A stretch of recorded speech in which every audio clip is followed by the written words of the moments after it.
Hey everybody, it's Nana for Funny, and we're starting a new LP today. It's Spyro Season of Ice. It's a little bit different of what I've been doing, because I realized, I've been doing the same old stuff for so long. I mean, really long. And I understand it could get boring for you guys, so I'm gonna do a more obscure game. I haven't seen a lot of people LP this. I mean, I haven't really watched them. I kind of searched for Spyro LPs, and I guess I haven't seen any. Playing it, actually on my Game Boy Advance, because I still have my copy, and I had technical difficulties when I tried doing this on my laptop. So we're just gonna start a new game. Yeah, I don't care about that file. So I can't get the whole screen. I guess I just realized now that it's gonna be cut off in the corner. And the backlight, you can kind of see a blue reflection on the camera. I think I see a flying saucer. Let's get out of here. It's not a flying saucer, it's a balloon. Oh wow. How do you mistake that? I don't get it.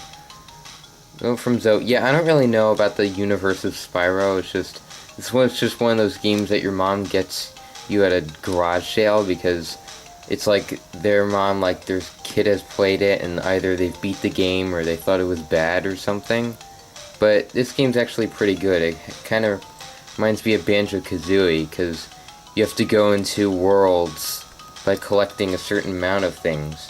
You need a certain amount of things to get to the next world and then the next world, and yeah. You can read all that stuff and pause if you want. Alright, here's how it works, so I really need to tape this in later episodes. Okay, so yeah, move. Alright, A button, jump. You can glide by pressing it again while in the air, so you can glide like that. And then, let's see, you can jump, glide, and then do this thing. You can use it to just barely reach onto other platforms. It's kind of hard to use sometimes. And let's see, the R button is this mad dash thing. You run around and it's you have to use it to break pots.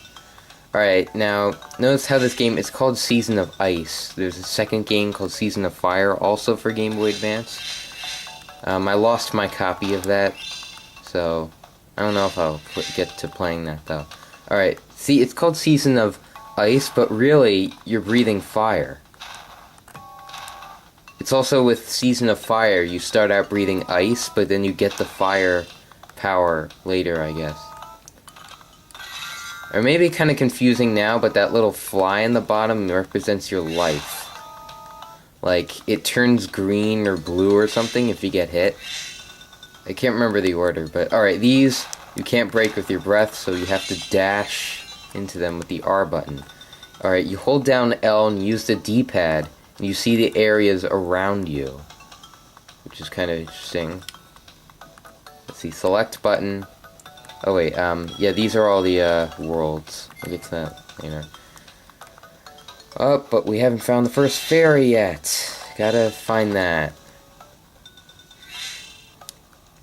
Yeah, so it's a good 3D platformer. Alright, wait, I need to talk to him. If you're... Let's see. So, apparently, this game thinks that, by burning or rushing into sheep, they will heal you, apparently. Which is kind of an insult to sheep. I feel kind of bad for them. It's what did sheep ever do to you? Alright, this is a fairy. They tell you stuff oh, thank you, and by the way, you have to go here to do this crap or something. Now you notice, probably been noticing by this point, I've been collecting all these gems. Well, there's really only one area that I know of. I mean, I've never beaten this game, but it's Stone Age Speedway. Wait, hold on. How many fairies do we need for that? I think we need more than one. Yeah, we need 14. Yeah, so those gems, as far as I know, you give them to this guy and he unlocks a world for you. So there's only one, level or world, whichever one you call it, that you unlock by spending these gems. I mean, there's not really much else the gems do. See, it's money bags. And this gate won't open. Oh yeah, Rondax, I think, are the bad guys. Yeah. Alright, this is a dragonfly. Alright, so you need 400 for this. I don't have that yet. We will. We're not going to go into any worlds, because this is kind of like a, an intro thing. Alright. You doing okay? Alright, Market Mesa? I don't get it. Alright, 12. That's a lot. Alright, so I think the first world is you have to... Oh. That's another thing. These pumpkins, I think there's, plenty... This is like an overworld area, so basically if you dash into the water, you can't die. You can't die in the overworld.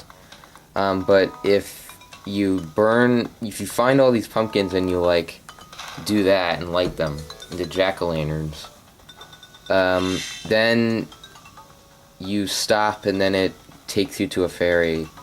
But I don't really want to do that right now. Alright, so he's showing you how to jump and stuff. Well, actually, no, he jumps, like, really easy. But what you have to do is glide. Like that. And then you get another ferry. Yeah, I already told you about that, about the L button. Yeah. Alright, so everything's just going all dandy here.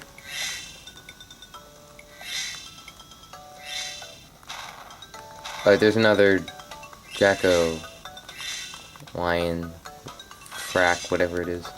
Alright, dash that. Wait, oh yeah, there's one more thing. If you dash, you can press A and you can jump like that. But B doesn't work. You can't do like some kind of dashing fire move. That would be too hard to do. Yeah, I already did. Yeah, every time you go past them, they always tell you the same thing. It gets kind of annoying. Okay. So you need to jump, and then... Oh yeah, you don't have to do the third thing. Yeah. Yet. Oh, I'm almost halfway to 400. So I can open that world. Yeah, what you do is you have to... Yeah, that's the part where you have to glide and then do the upper thing. But, oh yeah, but then it's really annoying because it's kind of hard to tell, but like when you're too close to the water, then it like brings you back, so you have to be a little bit... Just barely made it, see?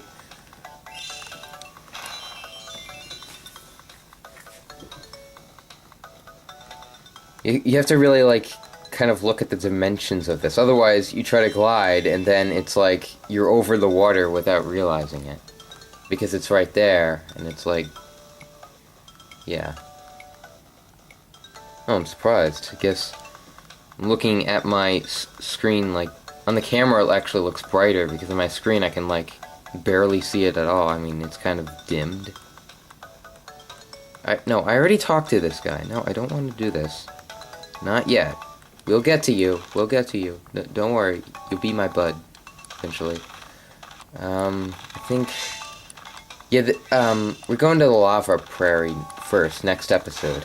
We will. I'm just kind of messing around as for now.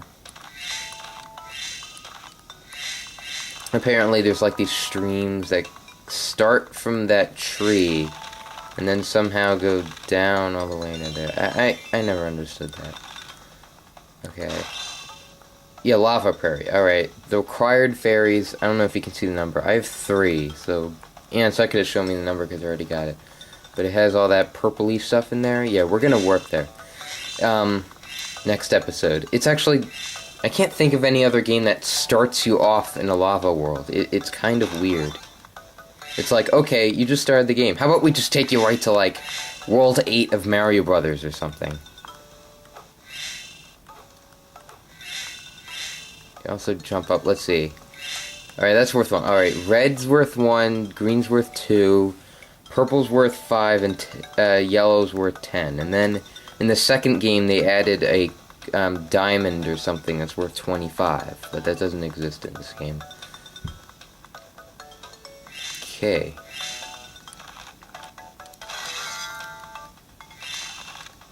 I guess if there's anything I didn't explain, you can leave in the comments. Oh yeah, I guess I just got a 1-up. If you just saw. Oh yeah, I never pressed start. That was select again, darn it. There we go. Alright, up there, it says they have 8 lives, and then, right, the Atlas, that's what I was just at. Yeah, it tells you your, like, total progress of everything. Options, I'm not gonna mess with that.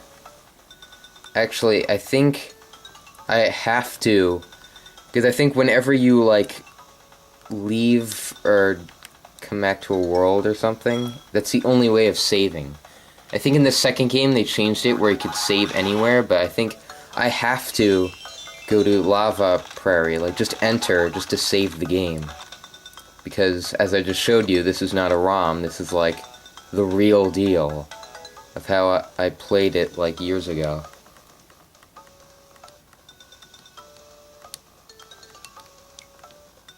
I keep talking to that guy. I don't know why. You know what? I mean, this is like, if you don't have a speed button, this is like the best alternative. It's just doing that. But it's only for this game.